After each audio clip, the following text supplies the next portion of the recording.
So good evening, everyone. Welcome. Just to let you know that this event is being recorded and will be shared later. So I hope you're all okay with that. Just at the bottom of the screen, a bit of housekeeping, you're going to see that you have a Q&A function. So if you have any questions for us, for anyone, please do type there and we'll work through those. So welcome to this. So we're at Barts London Medical School, which is Queen Mary University of London. So at Queen Mary is one of the most diverse universities in the country for sure. And social justice and academic excellence are very much at our core.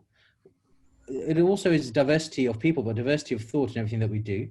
And we have got quite a number of online distance learning masters, which orthopedic trauma science is one. And that's what we're going to talk about today.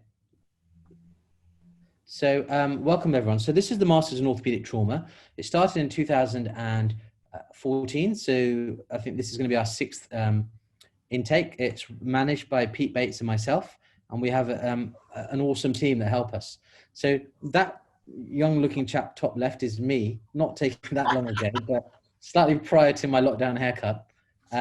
Pete Bates is aged by at least 15 years since that photo was taken. 100 years. Yeah. And then just with regards to the team, this is walking through. So Jack Rappaport is our teaching fellow, and Jack's very much helps manage the student experience, any questions or issues they may have. Chris Gunton here is our program coordinator and administrator, and she's amazing. Elaine Cole, Dr. Elaine Cole runs the dissertation and the research methods module. This is Professor Susan Brundage, who is a trauma surgeon, who also helps with the program. She and Professor Brohi down here are trauma surgeons who run the sister program to us, the MSc Trauma Science. But we do have some overlap for the one or two modules, and so you'll get to know those as well, those two as well. So the aim very much of this program is it's all about KSA, knowledge, skills, and attitude, for high quality. We say medical care, but it's really high quality orthopedic care with a medical approach. We want to make sure that basically you can deliver a key set of orthopedic trauma management, particularly in the management of severely injured patients. And this is very much to help you guys meet your local needs, your regional needs, and your national needs when it comes to managing orthopedic trauma. The other thing that we want to do is we really want to set you up and help you become the future leaders of orthopedic trauma care all around the world. And we also want to give you the research skills through independent study. So and we will come back to that in a second. And the program is accredited by the Royal College of Surgeons, which proves it's not just us making up as we go along. So the structure is that it consists of 8 modules. There is a 2-week summer school, which is optional, that we'll come back to. And in the second year, there is a 3,500 word dissertation. So we have these modules that run in the first year. And as you can see there, we get a really holistic and all-encompassing approach to the disease of trauma, which is the biggest killer in the world. And then we have, apologies, I spelled hemorrhage wrong. That's Pete's going to beat me. Hemorrhage in response to injury. I'm actually quite traumatized by that. We then talk about trauma to the pelvis and torso. So we will talk a little about abdominal injuries, chest injuries, thoracotomies, laparotomies. So the bulk of that is talking about the pelvis, managing pelvic fractures in the ED, in the interventional radiology suite, managing them in theatre, and very much, and then what do you do about the surgical approach? We have a whole module on spine, spinal cord, and nerve injuries, which covers brachial plexus as well, and everything from the central cord all the way out. Number 5 is a really fun module. We share that with the trauma science, and they come and join us for a month. And we basically talk about everything from bone biology and fracture healing, which honestly is not as dull as it sounds. It's actually quite fun. And we talk about all limb trauma. So we talk about here to fingertips, and then from the femoral head all the way down to the tip of the toe. Module 6 is about pediatric trauma, and then managing the sequelae of pediatric trauma, which is you can end up with deformities, limb leg discrepancies, and it's all about limb reconstruction. And so that nicely segues into frames, external fixators, and managing deformity. And then we have a whole module on open fractures and orthoplastic surgical care, where we take you all the way from a tiny little wound that you just need a stitch in it, down up to stuff needing free flaps.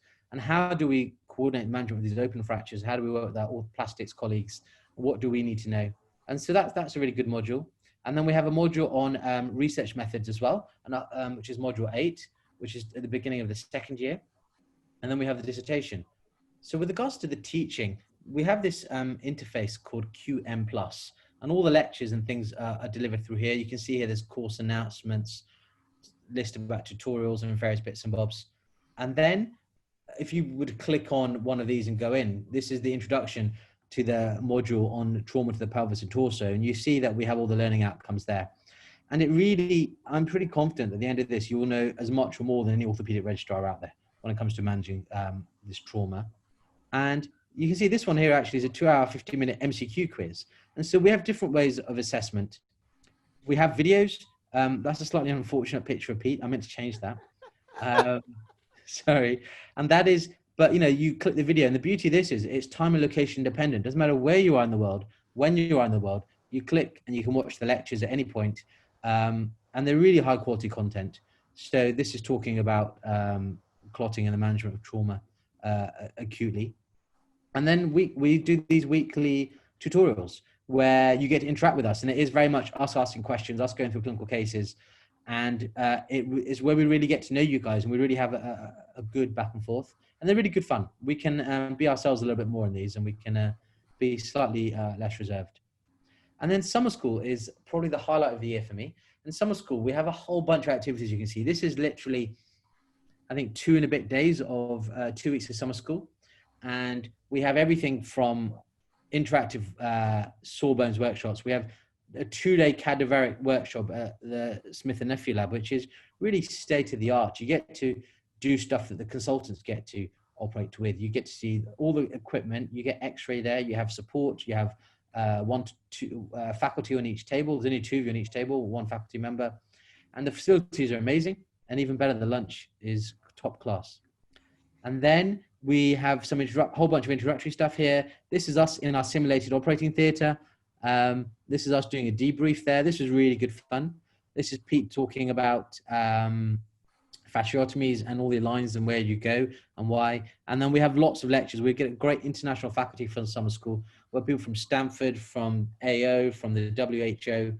And it's a real opportunity to get to meet everyone who you've only seen online in your tutorials, and for you guys to really interact, get to know each other and get to know us. And it's nice for us to be able to put a face to the names and all the people that we worked with over the previous year.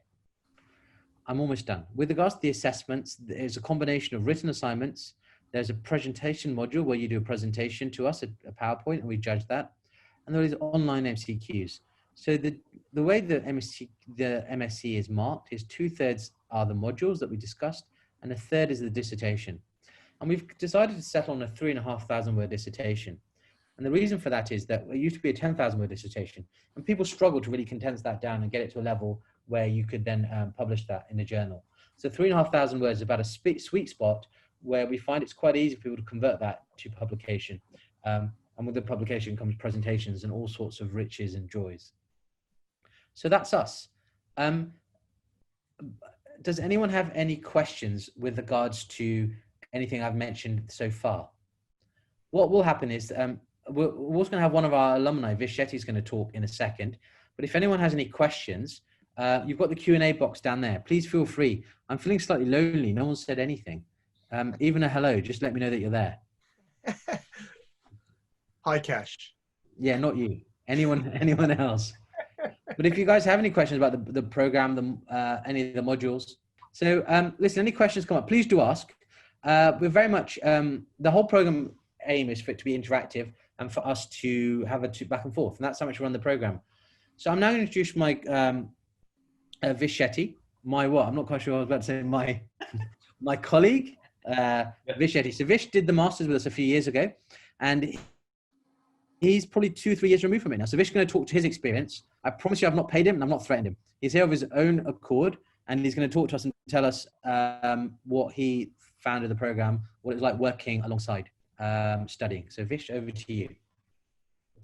Hey everyone, so my name is Vish. I'm currently an orthopedic registrar on the Royal London rotation. That's where Cash and Pete work at the Royal London Hospital.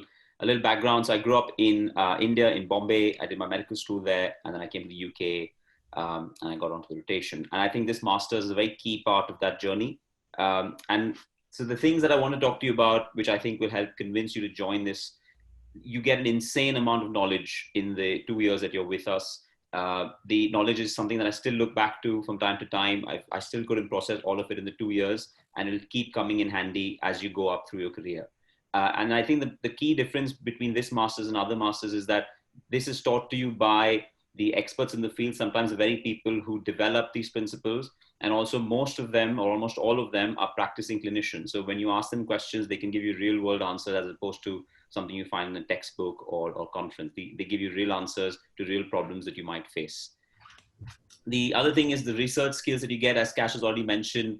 There's an essay or some kind of assessment after every module. And I think that those essays are very key in consolidating your knowledge about each module. So it forces you to read about it, forces you to do a literature review, analyze the data, and then you submit your essay and you feel that you've actually gained something rather than just watching lectures or attending tutorials. And the dissertation, I think the 3,500 word dissertation works really well because I could publish it straight away. I didn't have to edit it at all. It was ready for publication as soon as I wrote it down, which is, I think a lot of master's degrees, sometimes you miss out on publishing your dissertation because it's too large and you never end up getting it down to a publication size. And also helps you improve your paper writing skills and your referencing skills, etc. Kash already mentioned the summer school. I think this alone is worth the whole 2-year master's. It's the best experience that I've had in a long time. I think it's 2 weeks you spend with your fellow students across the world. These are people from all walks of life, all stages of their training. You get nurses, you get scrub teams, you get surgeons, and we all work together. We have small group workshops, we have the cadaveric labs, we have group assignments. It's a lot of socializing. It's very tiring at the end of the 2 weeks. I needed a few days after that to relax, but it's really, really good fun. I think that's you. If you get on this master's, please make it a point to come to summer school. It really is worth it. One of the things that made me choose this master's, I think, is the fact that it's part-time and you can work and study at the same time, because I think taking time out to study in a surgical career is quite taxing because we have long careers, and also it's financially quite draining because you can't work for that year. But I think this part where you can work as well really helps you so that you can continue your life. You don't have to take a break. You can study. And I think the best part is what you learn in your master's, you can apply in your work almost immediately. And it's not something you hold on to for a year or so and then come back into work. So I think, and that really helps the way you mature as a clinician, that you can apply straight away. This master's has definitely made a big impact in my life afterwards. I managed to get on the training rotation. I managed to choose my specialty as trauma. It improved my research skills, improved my portfolio with a publication, a presentation.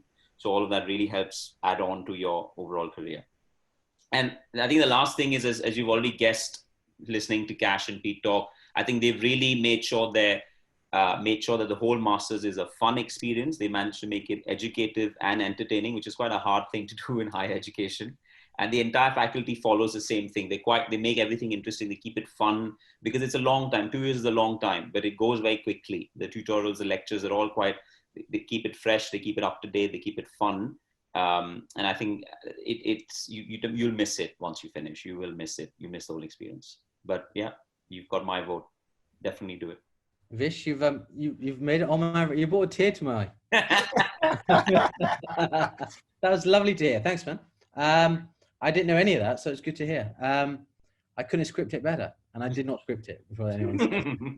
Is it my turn now to ruin it? You don't speak yet. Guys, bring the questions in. So we've got a question. I'm a physiotherapist. The content of the course is exciting. Is it a physiotherapist? So that's a good question. So we've had a physiotherapist complete the program. We had a physiotherapist from Australia. We had a physiotherapist from Malta. And we've also had, we currently have a physiotherapist doing it now who works in Leeds.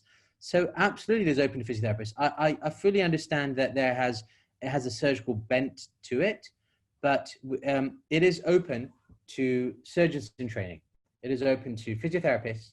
It is open to scrub practitioners and also orthopedic trauma nurses. And all those people have done the program and have done actually remarkably well. So and they've all come through the program and there's been no issues. I forgot to state the entry criteria, but essentially the entry criteria that you need to have a higher degree from one of the university acknowledged universities. and that you need to have a sufficient English language test score if you've studied somewhere else. Chris actually can speak to that probably better than anyone with regards to, so there, Chris just shared a link, thank you. So, and on that page there, you'll see what the entry criteria are. But this program is not aimed purely at orthopedic surgeons. We are open, it's great fun. And some of the physios have really benefited the most, and also they've opened our eyes to certain things as well. So thank you for your question. I appreciate that. Anyone else? Does anyone else have any questions?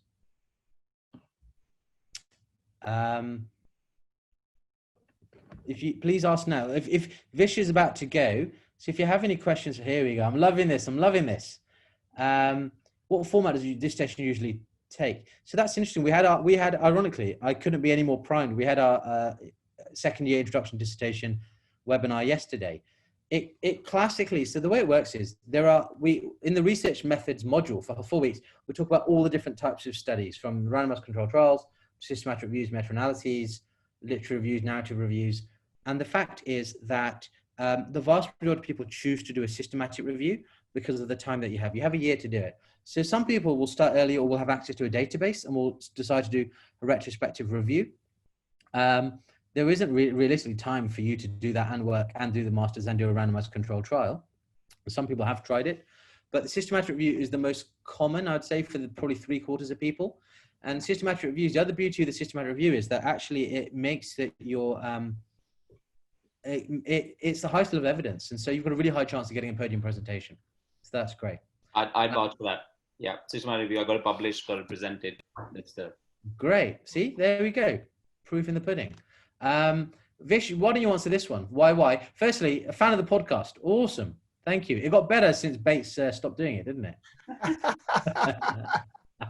No, Pete's back. Look, it was a temporary, we haven't fallen out. Pete's back from next week onwards, and we're back to misbehaving. But here we're in the tutorials, we can misbehave a little bit, but here we're on our best behavior. Vish, do you want to answer this next question? Yeah, so I was a core surgical trainee as well when I did the course. I think that's a great time to do it because you've already declared your interest I had already declared my interest in orthopedics. It really helped me prepare for higher training in orthopedics. And I don't think you're too young at all. I think that's a great time to do the core surgical training. In terms of clinical experience, what we ask for is 1 year of post-qualification experience. So FY2 onwards is what we ask for. And it is interesting. So I would say that the tutorials and the content really helps people at national selection. Would you say, Vish? Yeah, definitely. Yeah. Because you have the clinical anatomy and clinical knowledge stations. And certainly everything we do is geared, it really helps with that. But we've had ST3s, 4s, 5s, 6s do it. We've got STs 3, 5, and 6 at the moment. We've had STHs do it. We've had someone who's on fellowship do it, and they got their consultant job straight after. We've had all sorts of people doing it, and actually there's been no difference. And honestly, has the ST8 been significantly better than a core trainer or physio? Not really. Because I think in my cohort, I remember I had an F2. I had an accomplished trauma surgeon. I think she was 10 years into being a trauma surgeon, and she still came and did the course. You have research nurses, you have physiotherapists, you have scrub teams, you have all sorts of people at all sorts of ages who do it. Awesome. And the one question is the program open for foreign students as well? So the one thing perhaps I haven't emphasized enough is that this is truly a global program. It's delivered online, so it doesn't matter where you are, what time of day and night it is, you can watch the videos. Even tutorials, if you can't make them, we record them, and they're available the next day in their entirety. And I would say that on average, more than 50% of our students are overseas. So we've had students we get a lot of Maltese students. We love the Maltesers. We get Malta, Gibraltar, Thailand, Australia, New Zealand, Canada, Singapore, Malawi, Ghana, Egyptian. What did you say, Pete? What did you say? Sorry, Ghana. What did you say? Ghana. That's took the words right out of my mouth. Ghana, Egypt, and also Chelmsford. So, all the exotic places, they come and join us. How much overlap was with the normal trauma science? So there are 2 modules. The first 2 modules on trauma, the disease, which is all about network trauma systems and trauma networks. And the second module, which is about trauma hemorrhage. It's only fair that we make the orthopedic surgeons learn the clotting cascade again. We talk about ROTEM and TEG and all these things. So the first two modules are shared with them. They come and join us for 3 weeks of the extremity trauma module. They come and join us. And the research methods is shared. And then there are 4 modules that are completely independent, and all the tutorials are done separately. And honestly, if no one's listening, we're much more fun than they are. That's true. When they leave our modules, they be like, "Oh, we have to go back to our course now." Yeah, we'll edit that bit out later in case. Yeah, that's right. Chris not loving that bit. No. So, guys, I'm really grateful for the questions. Are there any other questions before we move on? I'm going to let Vish go if no one else has any more questions. And then what we're going to do is Pete's just going to, do you get your own research project, do you get a signed project? So we encourage you. So over the course of the year, you will see so many lectures, so many topics are discussed in tutorials, and you do your own reading for each paper, such that you will find a topic of interest that really appeals to you. You'll also be given a tutor and a supervisor, and that supervisor may choose to suggest some things for you if you're struggling, but most people will go and find their own project, and then they'll be supported through that. And that's what we really want. We want you guys to be independent researchers, but of course there are topics available if you would like. Vish, how did you choose yours? Mine was part of the one I did for my presentation module. I really liked the subject. It was on Sufis in kids. So I discussed with my tutor, and he suggested developing that into a full dissertation. Perfect. And clearly it did the trick, right? You got it published and presented. So living the dream. And now you've got a plant on the shelf behind you. So what more do you need in life? 2 of them. Yeah. I mean, as compared to Pete Bates's bookshelf, which is just... It's all kids' books. It's all like, Percy the Giant and like, It screams emotional trauma. Yeah. Listen, so thanks, Vish. I'm going to hand over to Pete now. So Pete's just going to do a quick run through. I'll give you an idea, a very abridged version of one of our tutorials. Our tutorials are, so the podcast, now that a couple have mentioned it, is basically, it was the tutorials that gave me the idea for the podcast. And the podcast is basically a slightly classier and more refined version of the tutorials. The tutorials can get a bit raucous, but this is not that. We're not going to ask you. It's very much an interactive process, and Pete will explain. Thanks, Vish. Great. Cheers, mate. And Vish, thanks so much for coming in and plugging this, because it's all well and good, plugging yourself, but hearing from somebody else is lovely to hear. Now you can take the electrodes off your feet now. Should I take the train to Southend today or tomorrow? No, you're fine for now, Vish. You're fine for now. See you guys. Bye. Take care. I thought we would just give you a flavour of what a tutorial might look like. Marumai, I don't want you to get freaked out by all these gory slides. Because there is definitely stuff in here for physiotherapists. A lot of it is geared to emergent management in the emergency department, but also how you rehab people afterwards, the effect on the soft tissues, what associated injuries often go, what goes with that. Are also hugely relevant. So the therapy side, the MSc covers the kind of the immediacy of the emergency department. It does cover some operative stuff, but we don't go into, like the nitty gritty of a tibial nail operation, for example. And then it takes you right through to the post-operative rehab. So it's all in there. We gave a sample tutorial a few days ago, a few weeks ago, about which is something similar to this. And I gave an example of this guy, a 19-year-old, who, as you can see, he's got a right-sided femoral head dislocation. You can see that there's his femoral head, there's the socket, and you can see he's like dislocated his hip after he's been driving. And there it is. And we talked about how you might put it back in, what the associated injuries might be, how you might rehabilitate him afterwards, what his post-injury complications might be. And we had a really good discussion around that. Here's another one. This is an example. So here we go. You've got a 32-year-old female who's involved in a nasty motorcycle. She comes off her motorbike after a car turns in front of her. Absolutely classic mechanism of injury. And you can see she's not very well. You can see she's not great. Her blood pressure's a bit low. Her pulse is high. She's obviously in shock to some extent. I mean, some of that may be anxiety, but most of it's probably shock because her blood pressure is down and she's got narrowed pulse pressure. She's been intubated at scene. She's got a pneumothorax, the chest drain. So this is a proper trauma patient, and that's her pelvic X-ray, and that's her leg.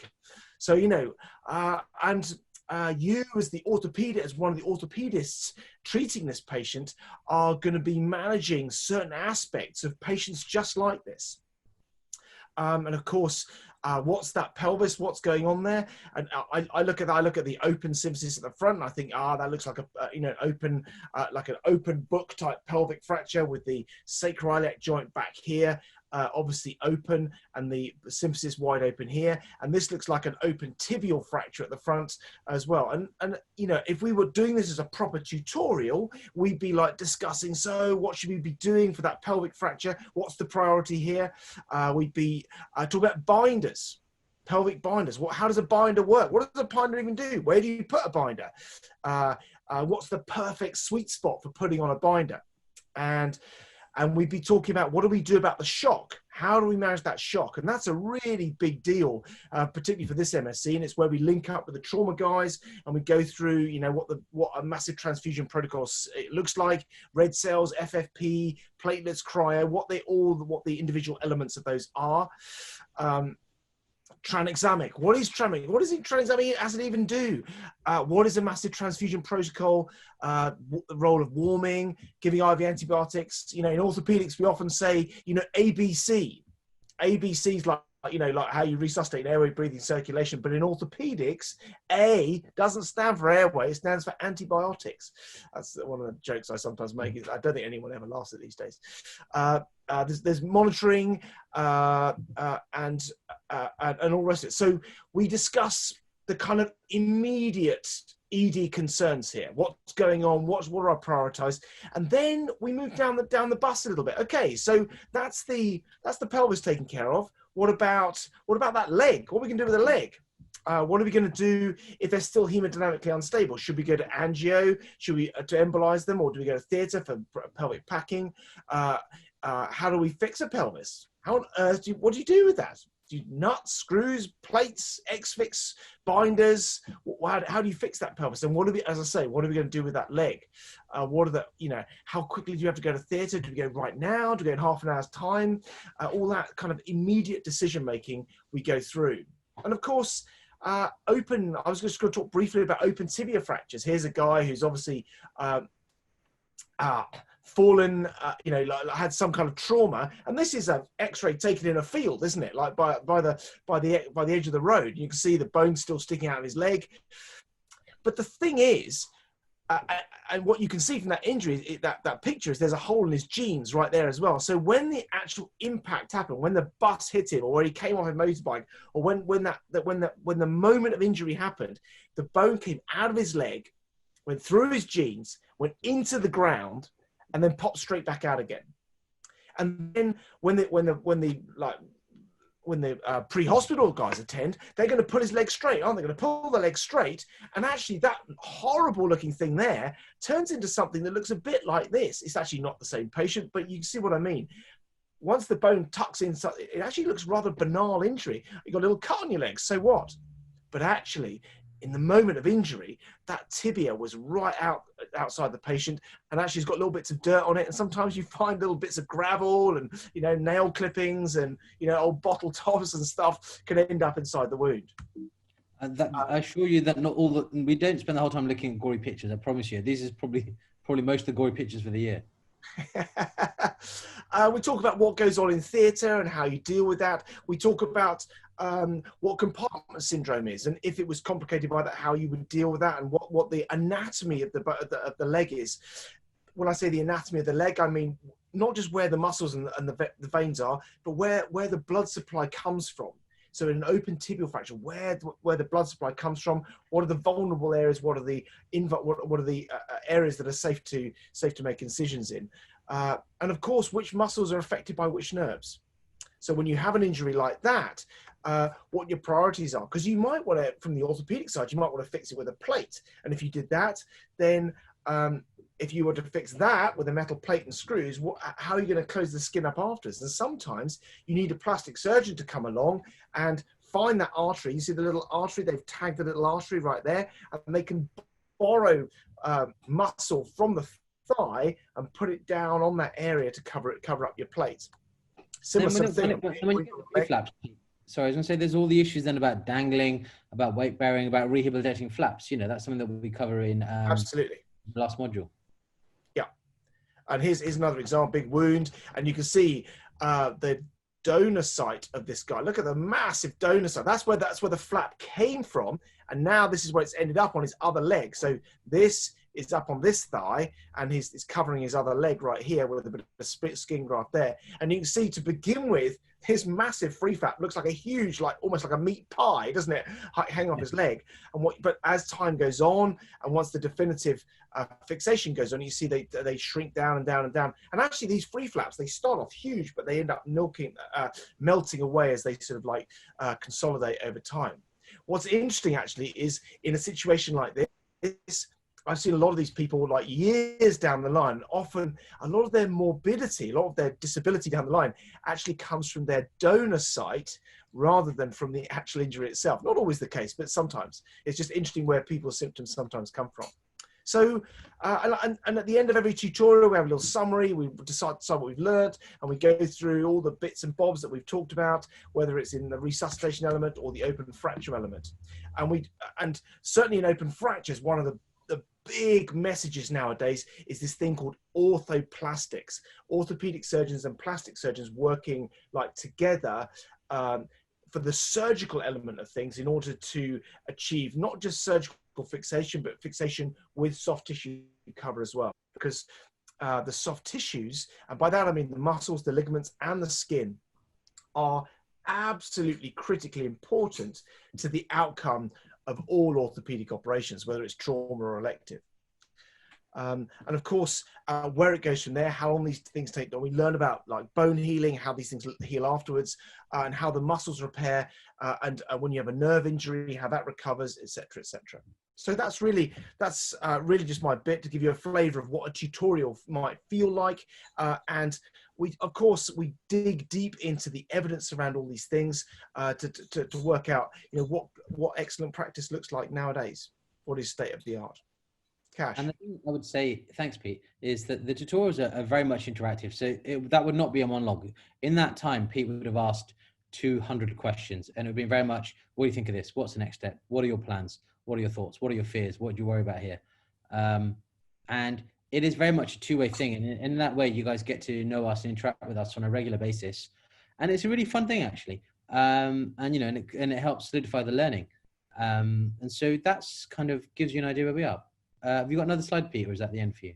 No, I think that's more. Yeah, just thanks and welcome. Yeah. And the emphasis, as everyone has said multiple times, is we try and make it as fun as possible. So that if you haven't listened to the podcast, have a listen, because that is kind of represented how the tutorials go down. It is a bit of fun, but it's all in there. We do try and get through all of the content. So, but it's enjoyable learning. And as time goes on, the group, the orthopedic trauma sciences group, become really, really embedded with each other. And, there's good chat going on, and you guys are like, having a bit of fun amongst yourselves, because that's the environment we work in.